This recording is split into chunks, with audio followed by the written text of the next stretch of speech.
Once upon a time, there was a most powerful sultan, the Sultan Scheherazade, who ruled over all of Persia. He was known far and wide for his kindness to his people.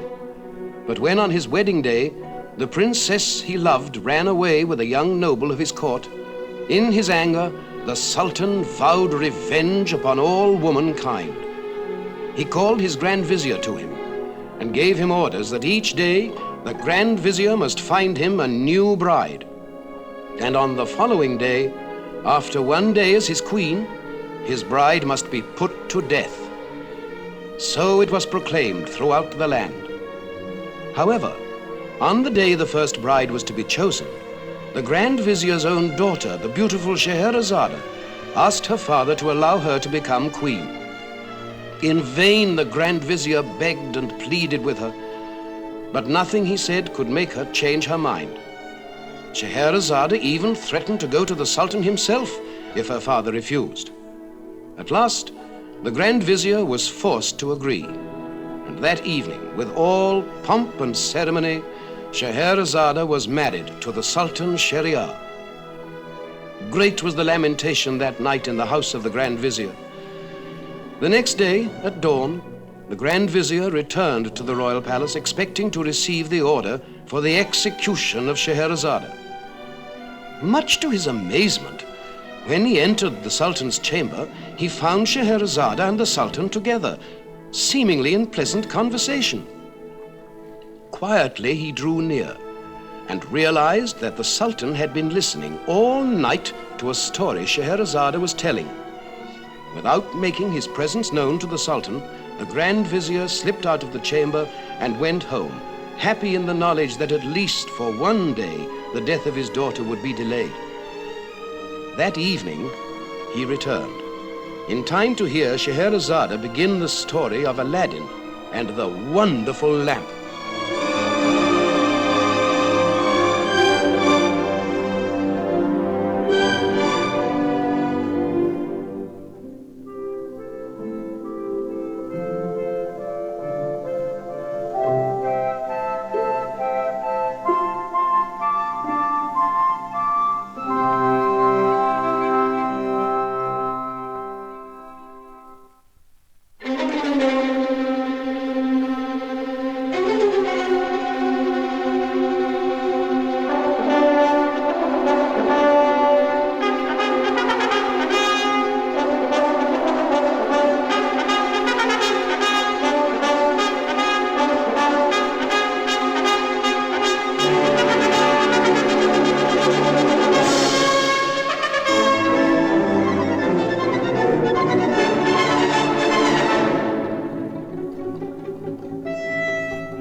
In one of the great cities of China, there was a poor tailor, Mustafa by name. He worked hard but received little enough for his labor. And at his death, he was still so poor that he left his wife and his son, Aladdin, almost nothing to live on. The future seemed dark indeed to mother and son, until one day, as Aladdin was wandering through the marketplace, a stranger came up to him and asked, "Are you not the son of Mustafa the tailor?" Aladdin told him this was so, but his father was now dead. "Alas," cried the stranger, "that I should have come too late to see him. He was my brother, and I am your uncle, Aladdin." The next day, the supposed uncle came early for Aladdin. He led him on and on and on, far outside the city, until Aladdin grew so tired he begged the stranger for a chance to rest. At last, at a place where two mountains formed a narrow valley, the stranger stopped. "Here, gather sticks for a fire," he told Aladdin. And Aladdin hurried to do so, hoping that now they would eat and drink. But when the sticks were gathered, and the fire was in a bright blaze, instead of food, the stranger threw some magic powders into the fire, and pronounced words which Aladdin did not understand. The fire flared up in 100 colors, and the earth began to tremble and opened just in front of the stranger, uncovering a stone with a brass ring fixed in the middle. Aladdin now realized that this was no uncle of his, but a magician, and he stood up in fear and trembling, wondering why he had been brought here and what need the evil magician had of him. But now the magician spoke to him more kindly. "Obey me, Aladdin, and no harm will befall you. Now take hold of the ring and lift up the stone." Aladdin did as the magician told him, and lo and behold, the stone came up with ease. He laid it to one side. Beneath it, there was a little door with steps leading down into the earth. "Now listen carefully," said the magician. "Go down these steps, and at the bottom you will find a door leading to 3 large rooms. Be sure your clothes touch nothing, not even the walls, as you go through, or you will die instantly. At the end of the last room is a garden. In a niche in the garden wall you will find a lamp. Blow out the flame, pour out the oil, and bring the lamp to me. When you have done this, you will be free to return to your home, and I will pay you well for your help. And as proof of what I intend, here is my own ring to wear. Its magic power will help you on your way." Well, Aladdin had no choice but to obey. He put on the magician's ring and went down the steps. When he obtained the lamp and returned, there was the magician waiting for him. "Hand me the lamp," cried the magician, intending to depart with it and close Aladdin forever in the magic cavern. Again he asked for it, and when Aladdin refused, he flew into a great rage.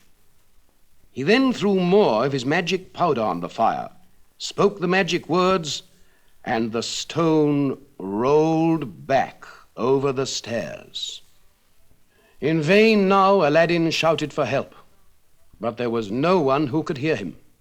Even the magician, as soon as his hopes of gaining the treasure were ended, flew immediately back to Africa. Aladdin redoubled his cries and shouts, and at last resigned himself to death.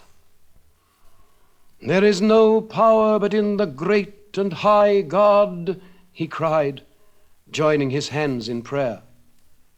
Now, as he did this, he accidentally rubbed the ring the magician had given him, whereupon a genie of fearful size rose up from the earth and cried, "What wouldst thou? I am ready to obey thee as thy slave, I and all the other slaves of the ring." "Bring me out of this cave," cried Aladdin. Hardly were the words out of his mouth than the earth opened and he found himself outside. "Now get me home," cried Aladdin. Instantly he was at the door of his house. Gladly he hurried in and told his mother what had happened and showed her the lamp. Now Aladdin still had no knowledge of the power of the lamp, but he was soon to find out. Feeling hungry after his experiences, Aladdin asked for his dinner, and his mother had to confess there was nothing at all to eat in the house. "But we can still sell the lamp," said she, and then began to polish it, so that it might fetch a higher price. No sooner had she touched it than another genie rose up before her, and in a terrible voice cried, "I am the genie of the lamp. Command me, for I am thy slave, and the slave of whoever holds the lamp in his hand." Aladdin's mother swooned away when she saw the genie, But now Aladdin understood what the magician had been seeking, and he spoke up bravely to the genii. "Bring me food," he cried. The genii disappeared and returned with a large silver tray with 12 covered silver dishes of food, 6 large white cakes, 2 flagons of wine, and 2 silver cups. So swiftly was this done that Aladdin's mother had not yet recovered from her swoon. So Aladdin brought water and sprinkled it on her face. "Why, where does all this food come from?" she asked, when she came to. "It is no matter, mother," said Aladdin. "Sit down and eat." And so they did, far better than they had eaten for many a day, and still had enough food left for several days to come.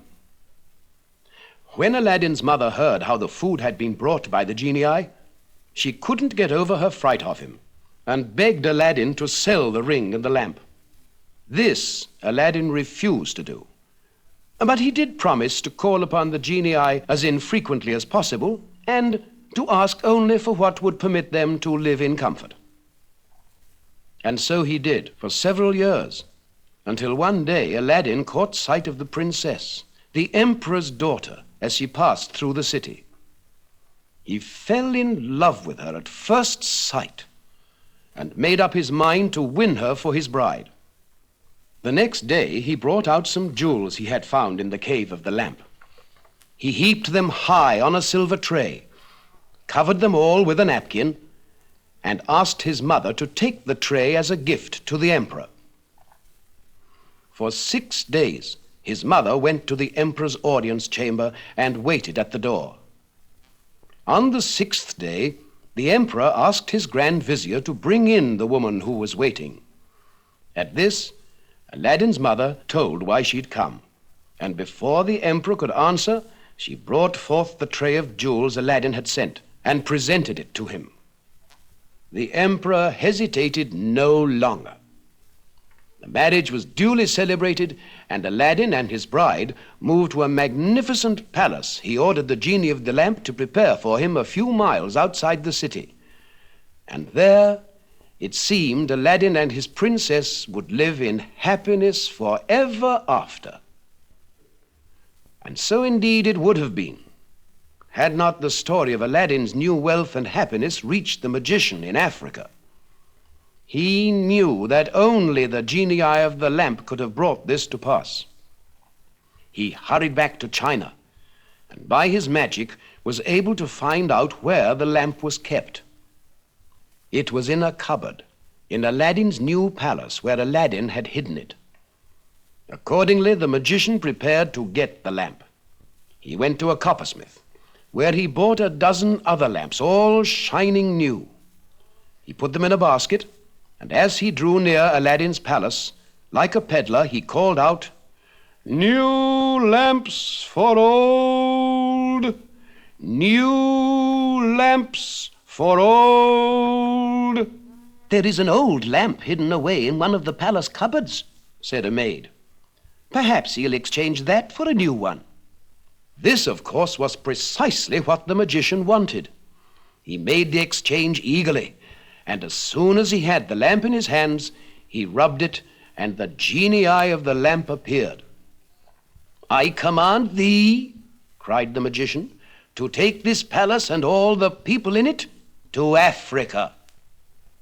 It happened that Aladdin was out hunting when all this took place, and when he returned, he was much surprised to be taken by the emperor's men and cast into a deep dungeon. "Your palace and your wealth were nothing but magic," cried the emperor. "Now prepare to die unless you bring back my daughter to me." But the people of the city wouldn't allow the emperor to carry out his threat, and at last Aladdin was released on his promise to bring back the princess within 40 days. Aladdin wandered through the countryside, the pity of all he met, asking for news of his princess and his palace. But no one could help him. And at last, He came to a river. Tired and broken-hearted, he determined to end his life there and then. As he approached the river bank, he slipped and fell, and in falling rubbed the magic ring he still wore, but whose powers he had completely forgotten. At that, the genii of the ring appeared and awaited his command. Aladdin was overjoyed at this unexpected help. "Genie of the ring," he cried, "carry me immediately to where the magician has taken my princess and my palace." It was no sooner said than done, and Aladdin found himself in Africa, outside his own palace, underneath his princess's window. There she sat, weeping at her fate, but her tears soon ended when she saw Aladdin was there. To his questions, she told him what had happened to the lamp. "The magician carries it with him always," she told Aladdin, and together they planned to get the lamp back. That night, when the magician came to have dinner with the princess, he was most agreeably surprised to find her awaiting him with a smile. At the close of the evening, during which the princess did all she could to please him, she asked him to exchange cups and drink a toast. Then she gave him her cup, into which, unseen by the magician, she had poured a powder Aladdin had given her. The magician, in compliment to the princess, drank it to the very last drop, and then fell back senseless in his chair. Now Aladdin entered the hall. Opening the magician's vest, he took out the lamp and rubbed it.